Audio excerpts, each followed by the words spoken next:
Daddy, can we get ice cream later? She said. Lily looked up at me with wide, hopeful eyes, already dressed in her pink sneakers and a t-shirt dotted with little butterflies. It was a Saturday morning, and the sunlight streaming through our living room windows gave the illusion of a perfect day. I was 32, and Lily, my only daughter, had turned 8 not long before. Normally, a father would jump at the chance to spoil his child with a treat, but I had been drowning in deadlines for my small interior design company. We were juggling two big projects: an office remodel for a software startup and a townhouse renovation for a wealthy real estate investor, so my stress had been off the charts. Of course, I said. Her face lit up. Even though I was weighed down by responsibilities, I still tried to show Lily that I cared. My wife, Emma, sat nearby, flipping through her phone. She was quiet, which was typical these days. Her voice, when she used it, had grown distant, as if her mind was somewhere else. I glanced at Emma. She looked up from her phone briefly, gave me a tight little smile, and immediately returned her attention to a text conversation. Was it her colleagues from the preschool she once taught at? A friend from her book club? The changes in Emma's mood in the past few months had been easy to dismiss. After all, we had bigger worries. But I should have paid more attention. At that moment, I had no inkling of the storm that was brewing. I thought the worst tragedy we faced was Lily's looming cold and our own hectic finances. I believed Emma was simply coping with the stress in her own way. Little did I know that the quiet tension in our house foreshadowed the coming avalanche that would bury every illusion I clung to. Daniel, Lily's cough isn't getting better, Emma said. I was standing in the kitchen brewing a pot of coffee early one morning. The sound of Lily coughing in the background had become a sad, staccato soundtrack to our lives. It had started 2 weeks ago and showed no signs of improvement. I'll take her to the pediatrician tomorrow, I said. Emma shifted her weight, crossing her arms. That's what we said last week. I just think we're not doing enough. Her tone was tense, not quite accusatory, but close. I set the coffee mug down, feeling a twinge of guilt. Work had been consuming every minute, but Lily's health came first, always. All right, I said. I'll schedule it right away. That pediatric appointment turned into a cascade of hospital visits and tests, culminating in a CT scan that confirmed Lily had a congenital abnormality pressing on her lung. Surgery was necessary, and soon. When the hospital's billing office gave us the projected cost, $120,000 up front, a chill ran through me. I realized we still had no proper health insurance. The monthly premiums had felt steep in years prior, so we'd postponed getting a comprehensive plan. Now, that naive oversight returned with a vengeance. Daniel, what are we going to do? Emma said. She looked simultaneously furious and terrified. Lily was dozing fitfully in her hospital bed, an IV tube in her arm. I felt panic welling in my throat. We'll find the money, I said. I tried to reassure Emma, to reassure myself, but I had no idea how to raise that much cash on such short notice. I had some savings, perhaps $20,000 or $25,000. If I liquidated parts of my small business, I might scrape together a bit more, but it still wouldn't be enough. Then the idea of approaching my parents took hold. My parents, Martin and Linda, owned a well-known furniture store and had a decent reservoir of wealth, though it was often splurged on weekend parties, social events, and anything that elevated their status. They were not millionaires, but the cost of Lily's surgery was well within their power to cover, or at least help with. I looked at Emma, trying to inject confidence into my voice. I'll talk to my parents. Emma's expression was grim. She had seen how my parents doted on my younger brother Ryan while I was mostly invisible to them. But neither of us believed they would turn Lily away, right? I arrived at my parents' home on a cold, rainy evening. The sight of 20 cars parked along the driveway told me they were hosting another extravagant gathering. A wave of classical music and perfume-laced air hit me as soon as I stepped inside. Daniel, my mother said. She stood near the grand staircase, wearing a sequined dress and holding a glass of champagne. Dozens of guests milled about, decked out as though they were at a red carpet event. Across the room, I spotted my father swirling his own drink, engrossed in conversation with a smug grin. I forced my way through the clusters of well-dressed strangers, ignoring their curious stares. Mom, can we talk in private? She frowned. Does it have to be now? We're right in the middle of Ryan's pre-wedding party. Surely it can wait. It can't, I said. She gave me a look that could freeze a volcano. Then, with a stiff gesture, she led me to my father's study. a small refuge from the crowd. My father joined us a moment later, looking mildly annoyed. "What's so urgent, Daniel?" he said. I tried to steady my voice, but desperation crackled through it. "Lily is in the hospital. She needs immediate surgery for a lung problem. It's going to cost $120,000 up front." My mother took a slow sip of champagne, her eyes flicking over me with mild disapproval. "That's unfortunate, but right now, all our money is tied up in Ryan's wedding." "What do you mean, tied up?" I said. My father exhaled, checking his watch. "We've spent hundreds of thousands on the wedding. The venue, catering, everything. We're not about to reschedule. Everything's paid and non-refundable." I stared at them. "So you're telling me you can't help your own granddaughter? Lily could die if we don't get this surgery." My mother's expression soured. "Don't be so dramatic. It's a serious condition. But I'm sure there are payment plans or something. Ryan's wedding is next week, and we're hosting this party tonight. We can't exactly pull out of that at the last minute." Disbelief coursed through my veins.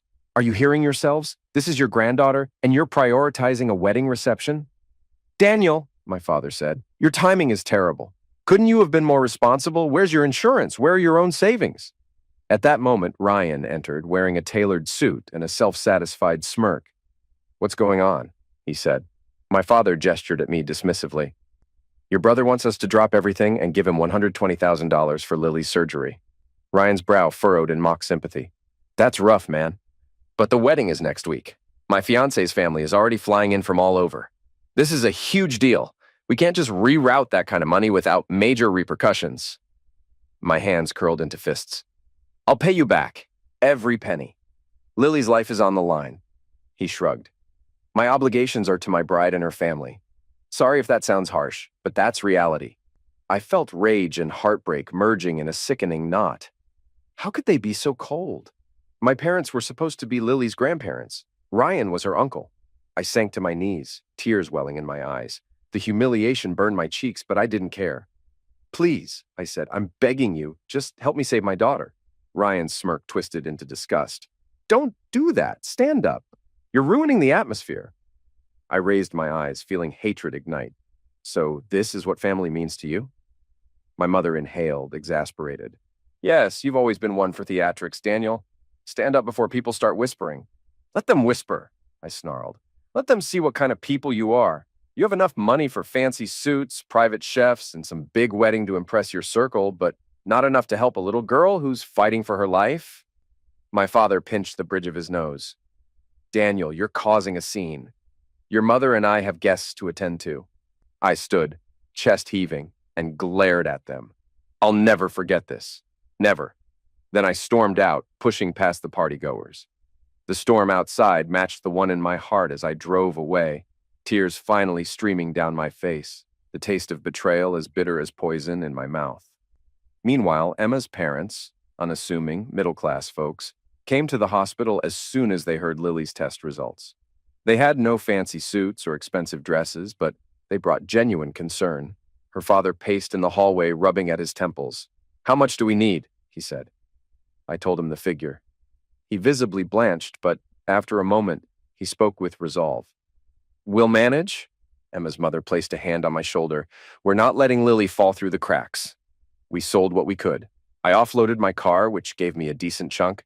I liquidated my business savings. Friends and employees, even casual acquaintances, pitched in. Still, we were nearly $40,000 short. One afternoon, Emma's father took me aside and said, "We'll cover that, don't worry." My eyes widened. "How? That's so much money." He gave me a gentle, sad smile. "We sold our house." The weight of his words rendered me speechless. My parents had refused even a fraction, but my in-laws sold their only home to save Lily. I grasped his hand, struggling to find the right words. I don't know how to thank you," I said. He squeezed my hand. "Just make sure Lily gets better." With their help and the other contributions, we reached the hospital's target. Lily had her surgery, and it was successful. When the doctor finally announced she would recover fully, relief swept over us. Emma burst into sobs, hugging her parents. I sank onto the nearest chair, burying my face in my hands. At that moment, I knew that family wasn't about blood ties. Family was those who stood by you in the storm. Lily's recovery was slow, but day by day we saw her regain energy. However, the tension between Emma and me didn't subside. We'd used up our savings, and I was constantly at the office or traveling to client sites, desperate to sign any contract that might replenish our funds. Emma, meanwhile, stayed home, juggling Lily's medical follow-ups and household tasks. "Are you coming home for dinner tonight?" she said over the phone one evening. I was working late, chasing down a new project lead. "I can't," I said. "I'm meeting the site manager at the new property." She exhaled sharply. "All right." Something in her tone stung me. "Emma, I'm doing this for us," I said. She was silent for a moment. Then, "I didn't say otherwise, Daniel. I just said, all right." I felt frustration seeping in. "You sound upset." She hesitated. "I'm tired. Lily's still not 100%, and your parents, they've vanished from our lives. My parents are the only ones who care. Sometimes it feels like you're gone all the time. But sure, do what you need to." I tried to keep my temper in check. "This is not fair, Emma. I'm picking up the pieces after we spent everything on Lily's surgery. Somebody has to ensure we don't lose our home next." She let out a dry laugh. "Yes, because losing homes is apparently my family's specialty now." Her words cut. I pictured her parents' small rental, the house they once owned gone. The tension in my chest coiled tighter. "I'll try to get home sooner," I said, ending the call abruptly. Neither of us wanted to fight, but an invisible barrier was forming between us. Instead of discussing it openly, we each withdrew, burying ourselves in separate storms of stress and resentment. One morning, Lily had already left for school when I noticed Emma in the living room, her phone buzzing incessantly. She glanced at me, then turned away, biting her lip as she typed out a reply. "Who's that?" I said, trying not to sound accusatory. "A friend," she said curtly. I was too exhausted to probe further. Over time, I noticed more suspicious behavior. Hushed calls, messages she deleted quickly, the way she abruptly switched tabs on her laptop if I walked by. But I told myself it was just an overactive imagination fueled by stress. One afternoon, though, the truth nearly cornered me. My best friend Jonas had come by my office to grab lunch. We'd known each other for years, since high school. He was a big, laid-back guy with a hearty laugh. "Hey, man," Jonas said. "How's Emma?" I shrugged, a bit distant. But maybe that's normal after everything. He frowned. "Has she been talking much to Trevor these days? You know, your other buddy from college?" I tensed. "I don't know. Why?" Jonas hesitated. "I saw them having coffee the other day. Seemed pretty friendly. I just assumed you knew." A pang of unease flickered through me. Trevor was my friend too, though not as close as Jonas. I tried to be casual. I wasn't aware. Maybe they bumped into each other. It's no big deal. Yet Jonas's words kept echoing in my mind. Emma and Trevor meeting secretly? My stomach churned, but I shoved the doubt away. I had enough to worry about without conjuring up more nightmares. While my marriage frayed, my parents' empire began to collapse. Word got out that they had refused to help their own granddaughter. A local journalist heard rumors of the story, then published an article. The headline read, "Local entrepreneur's parents allegedly chose wedding party over granddaughter's life." It went viral on social media. Clients canceled deals with my parents' furniture store. Their once close friends avoided them, not wanting to be associated with such heartlessness. Ryan's wedding, ironically, turned into a fiasco as many guests refused to attend. The lavishness continued, but the prestige was gone. Every so often, I read a gossip piece about how my parents were monsters. People whispered that Ryan was an egotistical jerk who forced his brother to beg while sipping champagne. I felt no sympathy for them. Emma, however, was seething in her own way. One night, she threw a magazine onto the table, showing a piece about my parents' downfall. "Look at this," she said. "They act like your parents are the only evil in this story. But it's not just them. It's the entire messed up dynamic." I raised an eyebrow. "What do you mean by that?" She glared. "Why do you think I felt so alone, so unsupported? Your parents hate us, and you're always gone. My parents are the only ones who truly help. Meanwhile, you're off chasing your next contract while Lily needed you at home." Her harsh tone stunned me. "I'm doing this for us," I said, voice shaking. "You think I enjoy working like a dog, coming home only to find you giving me the cold shoulder?" She scoffed. "Better than no shoulder at all, right?" We stared at each other, the bitterness in the air thick enough to choke on. But neither of us said more. I retreated to the bedroom, slamming the door behind me. One morning, a few weeks later, I wrapped up a meeting early and decided to surprise Emma and Lily by coming home. Lily was at school. Emma should have been tidying up or reading, maybe cooking. As I turned the key in the lock, I heard noises, muffled laughter, a voice that definitely wasn't Emma's. I stepped inside quietly. My pulse pounded in my ears. The laughter grew louder. Then I recognized it. Trevor. A cold wave of dread hit me. I inched down the hallway toward the bedroom. The door was half open. Through the gap, I saw something that ignited a roaring fury in me. Trevor, half undressed, leaning over Emma, who was partially nude as well. They were tangled in our sheets, giggling like reckless teenagers. My vision went red. I pushed the door open with a forceful shove.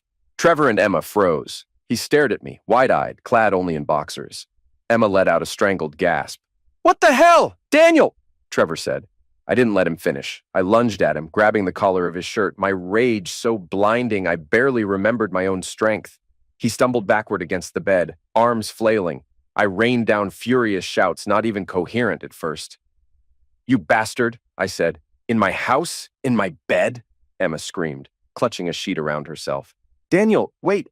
Trevor tried to speak, but I seized him by the leg and literally dragged him off the bed. He sprawled onto the floor with a heavy thump, knocking over a side table and lamp. Emma shrieked again, her voice cracking. In a wild fury, I yanked Trevor's boxers away, leaving him scrambling to cover himself. "Get out," I said. Trevor writhed, eyes wild with terror. "Daniel, calm down." "I said get out!"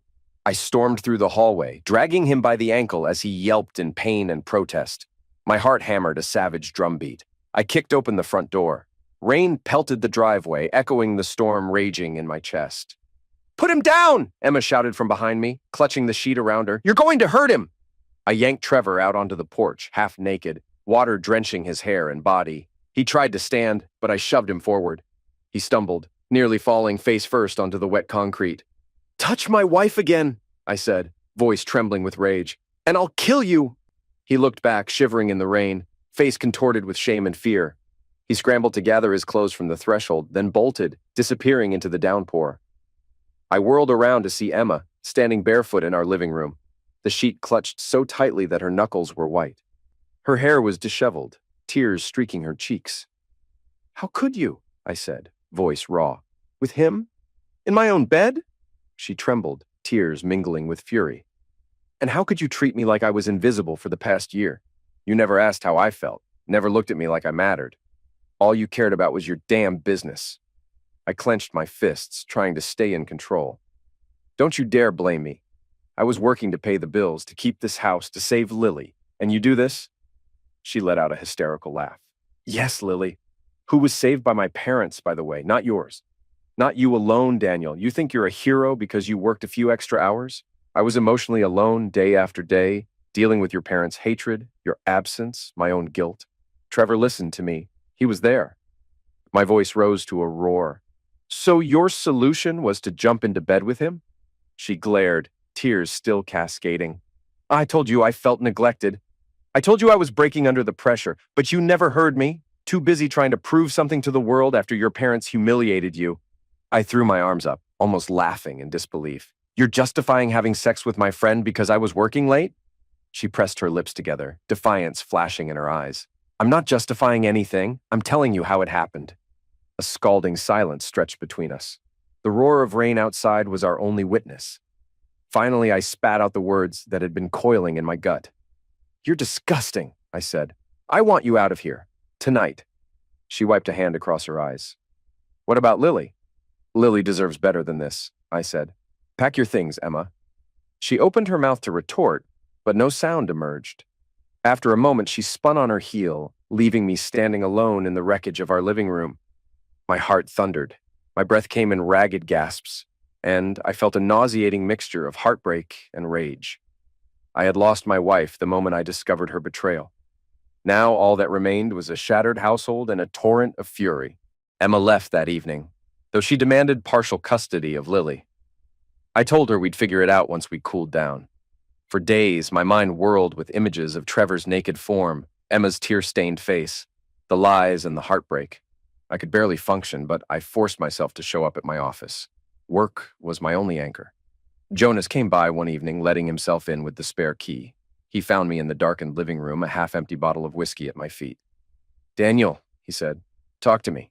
I told him everything, from the moment I walked in on Emma with Trevor to the humiliating confrontation. Jonas's expression was grim. I had a bad feeling, he said. I saw them out together a few times, but I never imagined it was that. I couldn't muster any anger at Jonas. He was a good friend, oblivious to the extent of the betrayal. He's gone now, I said. He sat beside me in silence for a moment. Then, so what's next? I barked a bitter laugh. Divorce, I guess. I can't live with her after that. Jonas nodded slowly. She messed up big time. But are you sure that's the only option? Anger flared in me again, and I nearly kicked the whiskey bottle across the floor. What kind of question is that? She slept with my best friend. She lied to me. She humiliated me. How can there be any going back? Jonas sighed. I get it, man. I don't know. Lily's in the middle of this. Take some time to figure it out rationally. Don't do anything you'll regret. Rationality felt like a distant dream. All I had was heartbreak, betrayal, and the bitter memory of my parents' cruelty. Was I cursed to be surrounded by traitors? As if my life needed more chaos, my mother called a week later. Daniel, she said, we need your help. I gripped the phone, my voice cold. Funny, I needed yours not long ago.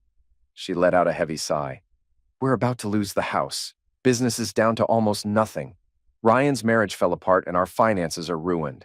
The bank wants $200,000 to stop the foreclosure. We have nowhere else to turn.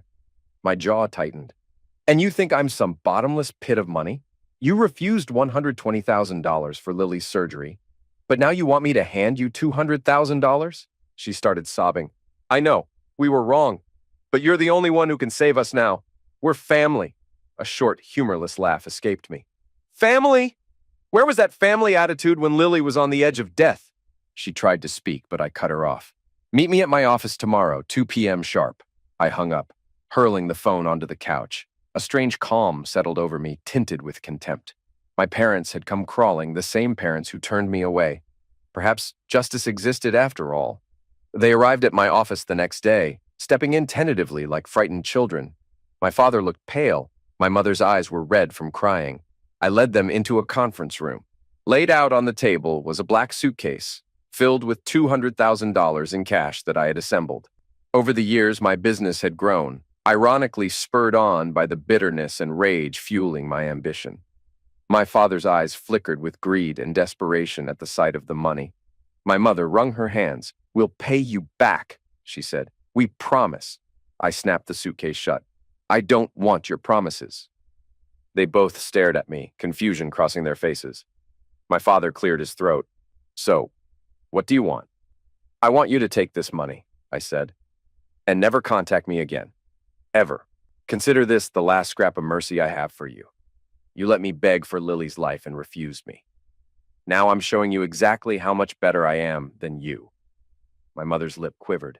Daniel, we were arrogant. We made a mistake, but we love you. I shook my head slowly. No, you love your image. You love your parties. You love flaunting yourselves. If you truly loved me or Lily, we wouldn't be here right now. My father sagged in his chair, placing a trembling hand on the suitcase. We can fix this, son. I let out a mirthless chuckle. There's nothing left to fix. The day I knelt at your feet, begging for Lily's life, was the day you lost me. They tried to speak further, but I rose, gesturing to the door. Get out. My mother sobbed openly as she and my father clutched the suitcase and shuffled away. When the door closed behind them, I sank into my chair, exhaustion swallowing me whole. Triumph felt hollow. My parents were saved from homelessness, but I had no parents anymore. That evening, I got a call from Emma. She asked if she could come over to talk about Lily. She arrived wearing a simple sweater and jeans, looking drained. The tension in my chest flared. How's Lily? She said. She's fine, I said curtly. I picked her up from school. She's in her room, probably reading. Emma nodded. A long silence. Then she exhaled. Daniel, I'm sorry, she said. Sorry for everything I did. But I still want to be part of Lily's life. I studied her face. She was telling the truth. She looked genuinely regretful. But the memory of Trevor in my bed still burned behind my eyes. You can see her, I said. We'll work out a schedule. But we're done, Emma. No counseling, no second chances. She swallowed. I understand. Just try to remember that I was drowning too. Your parents hated us. You were never home. I felt like we were strangers. I'm not excusing what happened, but you need to see how neglected I felt. My anger flared again. You can't blame me for your choice to cheat. You had a dozen ways to handle this. Therapy, conversations, ultimatums, but jumping in bed with Trevor was your solution? She stared at the floor. I had no self-esteem left, Daniel. I know that doesn't erase anything. An uneasy hush fell. We were both drained by conflict and heartbreak. Finally, I gestured to Lily's room. She's in there, I said quietly. Go see her. Emma nodded, tears glistening in her eyes as she slipped down the hallway. I listened from a distance as Lily squealed with delight. Mommy! The innocence in Lily's voice was like a knife twisting in my gut. All the adult betrayals, the financial ruin, the emotional storms. Lily didn't deserve any of it. After that day, Emma and I communicated only about Lily. She settled into a small apartment across town, visited Lily on weekends, and occasionally took her overnight. I filed for divorce, my lawyer drafting the necessary papers. The process was unremarkable, overshadowed by the heartbreak that had already come to light. I toiled relentlessly at my interior design company, securing new clients, expanding the team. The bitterness that fueled me gradually gave way to a steadier determination. My in-laws, relieved that Lily was healthy, moved closer. One day, I surprised them by buying back the house they'd sold. I handed them the keys with trembling hands, voice filled with gratitude. You saved Lily's life, I said. This is the least I can do. Emma's father tried to refuse, tears in his eyes, but I insisted. Ultimately, they accepted, and I saw a rare smile light up their faces. Even with the marriage gone, they were still my family in spirit. Life moved on. Lily blossomed into a lively child, brimming with laughter, her medical scare becoming a distant memory. She loved visiting her grandparents, Emma's parents, and started forming new friendships at school. Every time I watched her laugh, I felt a flicker of hope. One afternoon, as I was reviewing new contract proposals at home, Lily walked up to me with curious eyes. Daddy, she said, why don't we ever see Grandma Linda and Grandpa Martin anymore? My heart skipped. I closed my folder, focusing on her. They're busy, I said. They have a different life now. She looked unconvinced. But we used to see them at parties. Did they do something bad? I hesitated. How could I explain their betrayal to a child who only understood that grandparents should love their grandchildren unconditionally? They weren't very nice when you got sick, I finally said. Maybe someday when you're older, I'll tell you more. She nodded solemnly, as though sensing it was a painful topic. Then she brightened. Okay, maybe we can see Grandma and Grandpa Spencer again soon? A small smile tugged at my lips. Sure. Days turned to weeks, weeks to months. My divorce was finalized. I was a single father, balancing work and home. Sometimes I caught myself glancing at wedding photos of Emma and me, or at pictures of Lily as a baby, taken when we were still a seemingly happy family. A pang of nostalgia would twist in my gut, but I knew that life was gone forever. Occasionally, Emma would text, "Can we talk about something?" she said. I'd respond with measured politeness, "Only if it's about Lily's schedule." She'd go silent then, probably realizing there was no bridging the chasm she'd created. I told myself I didn't miss her. Maybe that was true. Or maybe it was just easier to believe. Trevor, for his part, vanished from my life, presumably drowned by guilt and shame. People said he moved to another city, but I never cared to find out. At night, when all was quiet, I sometimes felt the weight of my decisions. Did I do the right thing, refusing any reconciliation with my parents or with Emma? Could I have tried harder to empathize with Emma's emotional state before she strayed? Was there a moment I missed that might have saved my marriage? The questions swirled, but they never found solid answers. And life went on day by day with Lily's laughter being my brightest beacon of hope. The story doesn't end in neat closure. My parents remain cut off, living in their newly saved house with a tattered reputation. Ryan is out there somewhere, presumably nursing his own resentments. Emma is building her life in parallel to mine, connected only by Lily, whom we both love fiercely. I am Daniel, the man who once believed family was a pillar of strength. Now I know that pillar can be built on shifting sand. Blood ties don't guarantee loyalty or compassion. Sometimes strangers, or in-laws, can save your world when your own flesh and blood would let it crumble. Yet, I don't regret giving my parents the money to save their house. It was an act of finality, severing any illusions that we could ever mend. Maybe one day they'll knock on my door again, tears in their eyes, reciting new apologies. Perhaps Emma will too, wanting to revisit the marriage that she destroyed. But some lines, once crossed, cannot be redrawn. Was I right to break these bonds for good? I ask myself sometimes. Could I have salvaged anything? Everyone has a different answer. Some argue for forgiveness, others say betrayal is a poison that can never be cleansed. I'm still unsure. All I know is that Lily wakes up each morning with a bright smile, her lungs healthy, her spirit unbroken, and that is enough to keep me moving forward.